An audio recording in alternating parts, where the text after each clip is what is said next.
अस्सलामु अलैकुम वरहमतुल्लाहि वबरकातुहू। मेरे पेरेंट्स हिंदू थे, पर मैं अपने को हिंदू नहीं मानता हूँ, मैं अपने को इंसानियत मानता हूँ, इंसान मानता हूँ। बाई चांस मैं जमा हूँ हिंदू जगह घर, और आप जमे हैं इस्लाम के घर, और दूसरे जमे उनके घर, पर सबसे ज़्यादा है इंसानियत। और अभी तक मज़हब ने, कोई भी मज़हब हो, इंसानियत के ऊपर अमल नहीं किया। आपने 12-13 साल से इसमें स्टडी कर रहे हैं, मैंने 30 साल से स्टडी कर रहा हूँ, बाल मेरे सफ़ेद हो गए हैं, रोटी के लिए मैं बिजनेस करता हूँ।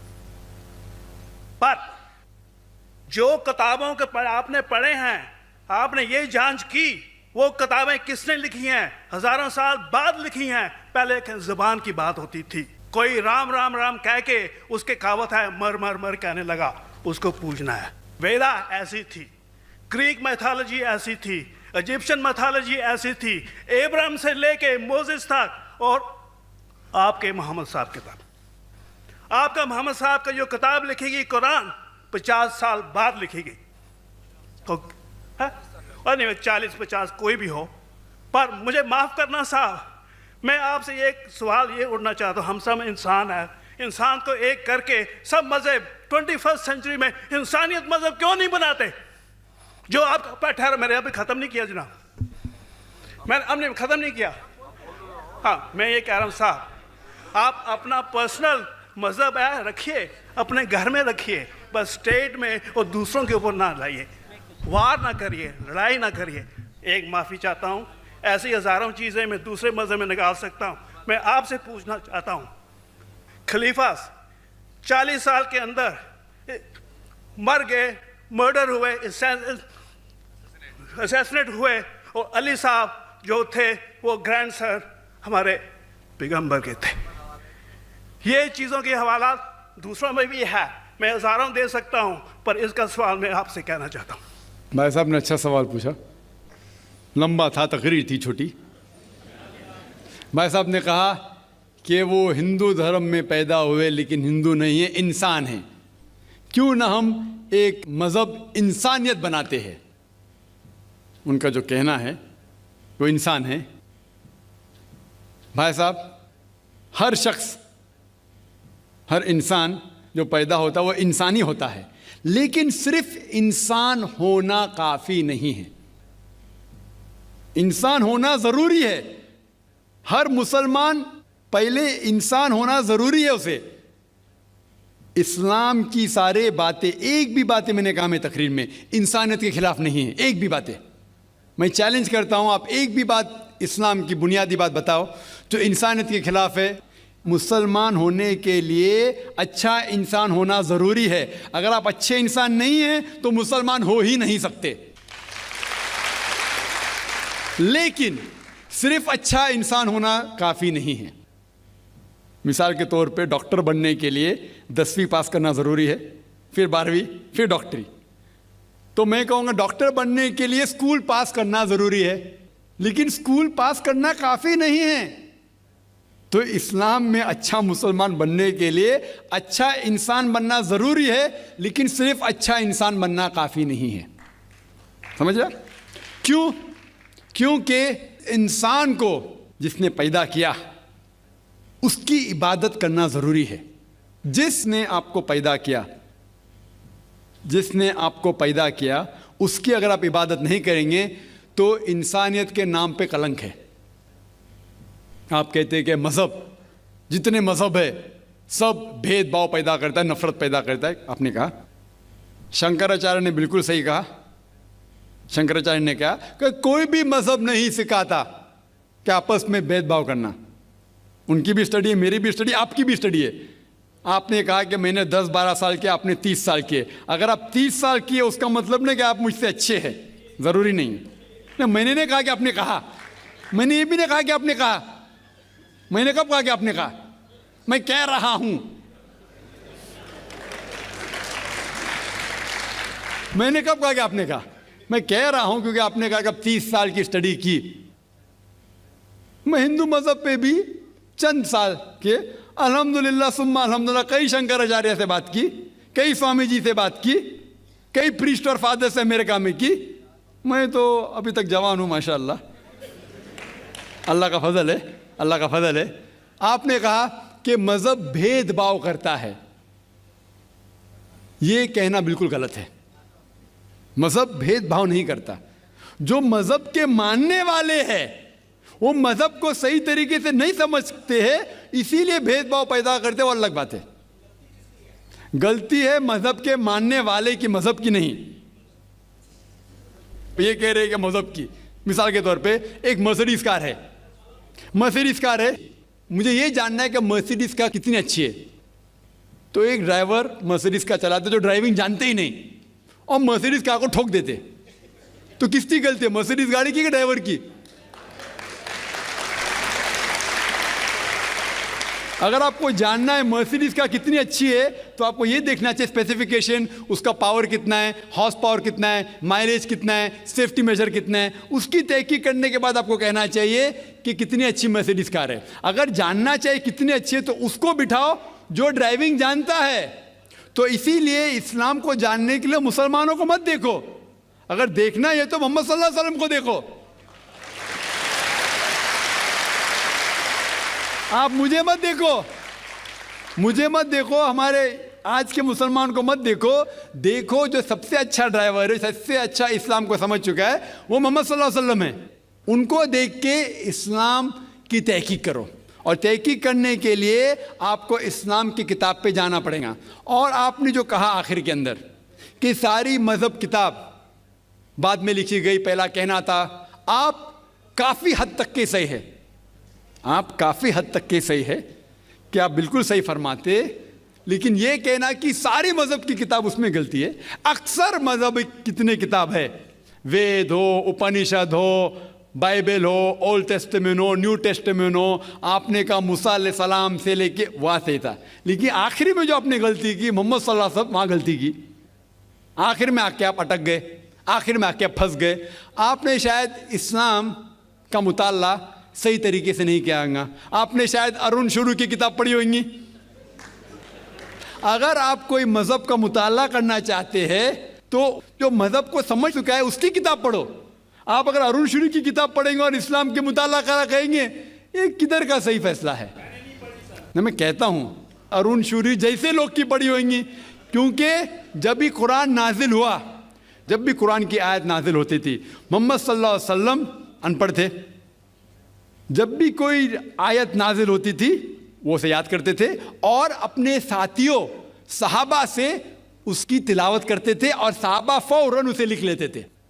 तो मोहम्मद सल्लल्लाहु अलैहि वसल्लम की मौजूदगी में हर आयत लिखी जाती थी और वो उसे चेक कर, मिसाल के तौर पे इक़रा बिस्मि रब्बिकल लज़ी खलक़ आयत नाजिल हुई, उन्होंने याद किया, सहाबा से कहा, सहाबा ने लिखा इक़रा बिस्मि रब्बिकल लज़ी खलक़, पढ़ के सुनाओ, पढ़ा, हाँ सही। अगर गलती होती तो वहीं टोक देते थे। तो मोहम्मद सल्लल्लाहु अलैहि वसल्लम की मौजूदगी में जब भी अल्लाह सुब्हाना व तआला आयत नाजिल करते थे वो याद करते थे और लिखवाते थे और चेक भी करते थे। सारा कुरान मजीद मोहम्मद सल्लल्लाहु अलैहि वसल्लम की मौजूदगी में लिखा गया। तो आप जो कह रहे वो हज़रत उस्मान का जिक्र कर रहे, वही तो अफसोस की बात है, आपने सही मुताला किया ही नहीं। हज़रत उस्मान ने कई साल बाद, 40-50 साल बाद, जो आप कह रहे 40-50 यहाँ से आपको आया, उनने क्या कहा कि इस कुरान मजीद का जो नुस्खा है उसको और नुस्खे बनाए जाए और बाकी लोग में फैला दिया जाए, क्योंकि लोग को इख्तिलाफ था रवानगी के अंदर। तो उसको दूर करने के लिए हज़रत उस्मान रज़ियल्लाहु अन्हु उनने कहा कि जो नुस्खा मोहम्मद सल्लल्लाहु अलैहि वसल्लम की मौजूदगी में था उनने अपनी बीवी को दिया, हज़रत हफ्सा को, और जो हज़रत उमर की बेटी थी उनके पास महफूज था, उनने लिया और सहाबा 5-6 सहाबा जो ज़ैद बिन थाबित रज़ियल्लाहु अन्हु उनकी सदारत में उसकी नकल की और ये नकल हुए नुस्खे को दुनिया के अलग अलग जगह पे फैलाइए। और एक नुस्खा अब भी मौजूद है कोप्टा की म्यूज़ियम में, कोप्टा की म्यूज़ियम इस्तांबुल में। तो आप जो जिक्र कर रहे वो उतारे हुए कुरान शरीफ का जिक्र कर रहे, जो हकीकत में कुरान शरीफ है वो मोहम्मद सल्लल्लाहु अलैहि वसल्लम की मौजूदगी में लिखा गया था। उनने खुद उसको चेक की क्या सही था, और जब भी आयत नाजिल होती थी अपनी सही जगह पे उसे लिखवा लेते थे मोहम्मद सल्लल्लाहु अलैहि वसल्लम। तो ये कहना बाकी मज़हब की किताब में अक्सर अब सही है, मिसाल के तौर के ऊपर बाइबल 70 ईयर्स बाद लिखा गया है, वेद वो सैकड़ों साल बाद लिखा गया है। कितनी पुरानी वेद है, कभी वेद आया दुनिया में ये किसी को पता ही नहीं। वो आपके हिसाब से, स्वामी दयानंद सरस्वती के हिसाब से 1310 मिलियन ईयर्स ओल्ड, 1310। आप थोड़ी ठेकेदार है मजहब के, आप ठेकेदार है मजहब के क्या? नहीं ठेकेदार है ना।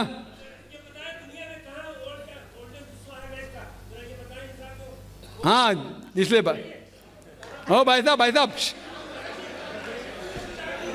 ना, बिल्कुल सही भाई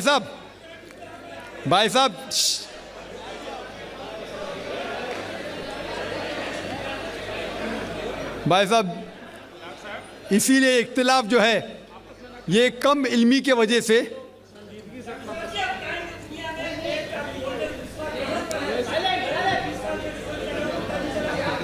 वेद का संजीदगी से,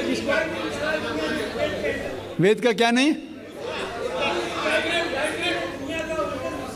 सब लोग चुप हो जाए, नहीं आवाज। भाई साहब ने कहा कि दुनिया का सबसे ओल्डेस्ट स्क्रिप्ट वेद है, वो कुछ हिस्टोरियंस कहते हैं, बट ओल्ड होना मतलब नहीं कि सही। जो कुछ ओल्ड है वो सबसे बेहतर होना जरूरी नहीं। मिसाल के तौर पे मेरे पास पुरानी गाड़ी है 50 साल पुरानी, उसका मतलब नहीं कि नई गाड़ी से अच्छी है। ये भी हो सकता है कि पुरानी गाड़ी नई गाड़ी से अच्छी हो सकती है। मेरे पास मर्सिडीज कार है 5 साल पुरानी, जो नई मारुति से अच्छी होंगी। तो ये कहना कि कोई किताब या कोई मजहब पुराना इसलिए बेहतर है, बिल्कुल गलत है। जो आदमी को अक्ल है वो कभी भी ऐसा नहीं कहेगा कि पुरानी चीज़ बेहतर, नई चीज़ बेहतर। वो चीज़ बेहतर है जो हक के ऊपर है, जो चीज़ हक के ऊपर है वो चीज़ बेहतर है। तो भाई साहब आपकी जो तहकीक है मजहबी किताबों पे ज़रा कमज़ोर और गलत है। आपको फिर से और 30 साल लगाने पड़ेगा इंशाअल्लाह। अल्लाह एक है, इसमें किसी का झगड़ा नहीं है। उसकी इबादत करनी चाहिए, इसमें किसी का झगड़ा नहीं है। झगड़ा है लाइफ स्टाइल का, झगड़ा है कल्चर का, संस्कृति का। और हर मजहब अपनी संस्कृति को अल्लाह से जोड़ता है कि अल्लाह ये कह रहा है। क्या अल्लाह टाइम टाइम पर नई नई बातें कहता है, या पुराने टाइम में जो कुछ कह दिया गया है वही सच है, या आगे फ्यूचर में कुछ और नई बातें भी कहेगा?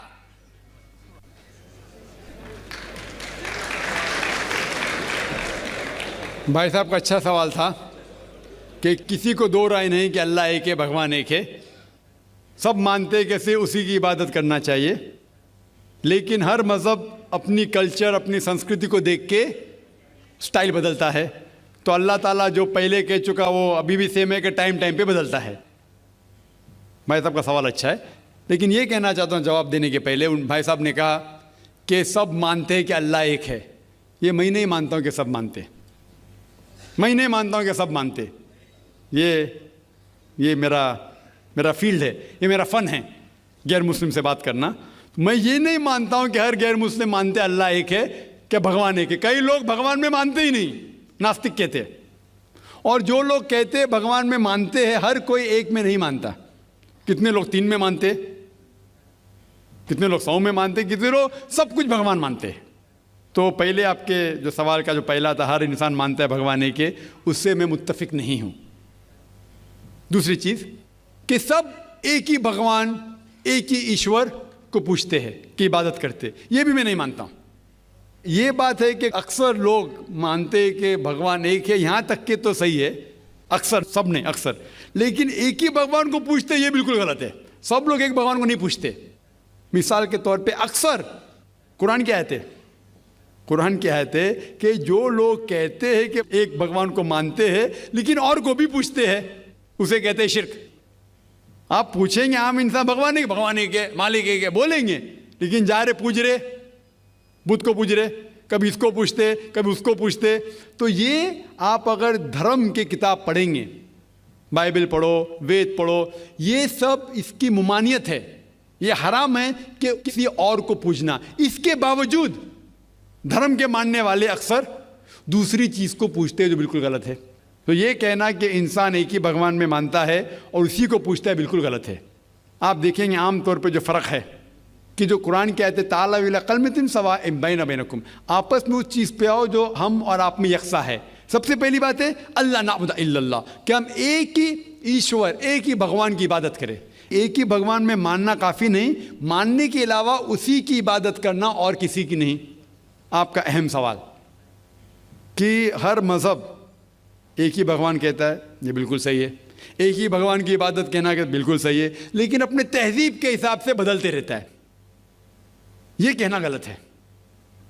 और अल्लाह ताला कितने बार बदलता है? ये कह सकते हैं कि टाइम जाने के वजह से किताबें बदलती गई। अल्लाह का जो पैगाम है, बेसिक पैगाम, वो सेम है, वो बदलता नहीं कि अल्लाह एक है, एक ईश्वर की इबादत करो, वो बदलता नहीं। उसके कुछ चीज़ें, ऊपरी चीज़ें शायद बदले। मिसाल के तौर पे किस तरीके से इबादत करना, हम जिस तरीके से सलाह पढ़ते हैं वो 1400 साल पहले मोहम्मद सल्लल्लाहु अलैहि वसल्लम पैगंबर के ज़रिए नाजिल हुआ। लेकिन जो मेन है कि एक ही ईश्वर है, एक ही ईश्वर की इबादत करना चाहिए, वो कभी भी नहीं बदलेगा। लेकिन टाइम जाने के वजह से जो मजहबी किताबें लोग बदलते गए। अल्लाह ताला फरमाते कुरान में सूरह बकरा में सूरा नंबर 2 आयत नंबर 79, फ़वैलुल लिल्लज़ीना यक्तुबूनल किताब बिअयदीहिम सुम्मा यक़ूलूना हाज़ा मिन इंदिल्लाह लियश्तरू बिही समनन कलीला फ़वैलुल लहुम मिम्मा क़दबत अयदीहिम वैलुल लहुम मिम्मा यक्सिबून। इसकी मानी है कि लानत है वो लोग पे जो लोग किताब अपने हाथ से लिखते हैं और कहते हैं अल्लाह की तरफ से है। लानत है उनके ऊपर जो कमाते हैं और लानत है उनके हाथ के ऊपर। तो अल्लाह ताला फरमाते हैं कि किताबें बदली गई है। तो जितने मजहबी किताबें हैं आज की तारीख में, सारी कुरान मजीद को छोड़ के, विलियम मोर एक क्रिटिक है, इस्लाम के खिलाफ किताब लिखता है, बहुत शिद्दत से इस्लाम के खिलाफ है। उनने लिखी थी 200 साल पहले कि शायद एक ही मजहबी किताब है जो पूरी पाक है 1200 साल तक के, वो है कुरान। तो एक ही किताब जो महफूज है, क्यों? अल्लाह सुब्हानहू व तआला कहते हैं कुरान में सूरह हिजर में सूरा नंबर 15 आयत नंबर 9 में कि मैंने कुरान नाजिल किया है और मैं इसकी हिफाजत करूँगा। जितने पहले किताबें आए वो वक्त के हिसाब से बदल दिए और अल्लाह सुब्हानहू व तआला ने उसे महफूज रखने की ज़रूरत समझा ही नहीं। क्यों? क्योंकि जितने पैगंबर मोहम्मद सल्लल्लाहु अलैहि वसल्लम के पहले आए वो पैगंबर सिर्फ अपनी कौम के लिए आए और कुछ वक्त के लिए आए, ता क़यामत तक नहीं। ईसा अलैहिस्सलाम सिर्फ यहूद के लिए आए, मूसा अलैहिस्सलाम उस वक्त के लिए आए। जितने पैगंबर आए अपनी कौम के लिए आए और कुछ महदूद वक्त के लिए आए, एक कौम के लिए आए। लेकिन मोहम्मद सल्लल्लाहु अलैहि वसल्लम आखिरी पैगंबर सिर्फ मुस्लिम या सिर्फ अरबों के लिए नहीं आए, सारी इंसानियत के लिए आए। और जो कलाम उनके ज़रिए नाजिल हुआ अल्लाह सुब्हानहू कुरान, वो सिर्फ मुस्लिम के लिए नहीं और सिर्फ उस वक्त के लिए, वो सारी इंसानियत के लिए और ता क़यामत तक है। तो क्योंकि ये किताब महफूज रखने वाली किताब है, ये किताब कभी नहीं बदलेंगी, ये आखिरी है। और अल्लाह ताला फरमाते हैं सूरह माइदा में सूरा नंबर 5 आयत नंबर 3 में कि मैंने इंसानों के लिए इस्लाम चुना और उनके लिए ये मज़हब सबसे बेहतरीन मज़हब चुना और ये मुकम्मल हो गया। इसके बाद कुछ चीज़ नई नहीं आएंगी और कुछ चीज़ निकाली नहीं जा सकती। तो पहले जितने किताबें आए, जितने नाजिल हुए अल्लाह ताला के, वो बदलते गए क्योंकि उसे महफूज रखने की ज़रूरत थी नहीं, क्योंकि वो पैगाम पूरा मुकम्मल पैगाम ता क़यामत तक था ही नहीं। लेकिन आखिरी पैगंबर मोहम्मद सल्लल्लाहु अलैहि वसल्लम 1400 साल पहले आए, उनका जो पैगाम है और जो किताब नाजिल की गई कुरान, वो ता क़यामत तक होने वाली थी, इसीलिए उसे महफूज रखा गया है। तो अल्लाह सुब्हानहू व तआला ने 1400 साल पहले समझे कि ये वक्त ही सही है कि इंसानियत उस दर्जे पे पहुंच गई कि वो कुरान को समझ सके। आप मुझे पूछेंगे कि कुरान पहले क्यों नाजिल किया, 1400 साल पहले क्यों किया, 10,000 साल पहले क्यों नहीं किया? तो मैं कहूँगा कि अल्लाह ताला हमारा खालिक है, वो जानता है कि इंसान कब किस चीज़ समझ सके। मिसाल तो मेरा बेटा कहेगा कि मुझे डॉक्टर बनने का, डायरेक्ट मेडिकल कॉलेज में डालो, मैं बोलूँगा पहले 10th करो, स्कूल जाओ, फिर कॉलेज जाओ, फिर मेडिकल कॉलेज जाओ। तो उसी तरीके से अल्लाह सुब्हानहू व तआला हमारे खालिक है, वो जानते थे कि ये 1400 साल पहले इंसान इस दर्जे पे पहुँचे कि वो कुरान को समझ सके और उनने नाजिल किया। और अभी ये आखिरी किताब है, इसके बाद कोई भी नया पैगंबर नहीं आएगा। इसके बाद कोई कहता है कि मुझे अल्लाह ताला से वही आती है, उसको साइकेट्रिस्ट की ज़रूरत है। साइकेट्रिस्ट दिमाग की बीमारी है। जी खुश आमदीद दोस्तों, उम्मीद करता हूँ वीडियो आपने पूरी देखी होगी और आपको पसंद भी आई होगी। इस्लाम और इंसानियत ये एक जुदा लफ्ज़ नहीं है, यानी इंसानियत एक जुदा चीज़ है और इस्लाम जुदा चीज़ है, ये बिल्कुल गलत है। इस्लाम एक बंदा उस वक़्त तक सही मुसलमान नहीं हो सकता जब तक कि वो सही इंसान ना बन जाए। और इंसानियत के लिए जो सबसे बड़ा मज़हब, जो अमन वाला मज़हब है, वो इस्लाम है। कुरान में अल्लाह ताला फरमाते हैं, कतबना अला बनी इसराइल अन्नहु मन क़तल नफ्सन बिग़ैरि नफ्सिन औ फ़सादन फ़िल अर्दि फ़कअन्नमा क़तल अन्नास जमीआ व मन अहयाहा फ़कअन्नमा अहया अन्नास जमीआ। अल्लाह ताला फरमाते हैं कि अगर किसी ने एक इंसान को दूसरे इंसान के बदले के बग़ैर, यानी किसी कत्ल के जुर्म के बग़ैर या किसी दूसरे इल्ज़ाम के बग़ैर गुनाह के किसी ने एक इंसान को कत्ल किया, तो गोया इसने पूरी इंसानियत को कत्ल की। और अगर किसी ने एक इंसान की जान बचाई, किसी एक इंसान को ज़िंदा किया का मतलब वो मरने के करीब था, उसने उसकी मदद की, अस्पताल पहुंचाया, रेस्क्यू किया, गोया इसने पूरी इंसानियत को बचाई। ये जुमला, ये फ़िक्रा जो कुरान ने दिया है, ये आप किसी भी मज़हब में देख ले, कोई भी मज़हब ऐसा फ़िक्रा आपको नहीं सुनाएगा। यहूदियत इसमें आपको नहीं मिलेगा, ईसाईयत आपको नहीं मिलेगा, हिंदुइज़म उसमें आपको नहीं मिलेगा। किसी भी मज़हब में ये चीज़ आपको नहीं मिलेगी जो इस्लाम आपको देता है। तो सबसे बड़ा इंसानियत का मज़हब वो इस्लाम है। अब ये हिंदू ये हमेशा से इस्लाम और इंसान और इंसानियत की बात करते हैं, और इंसानियत का बेड़ा भी इन्होंने गर्क किया।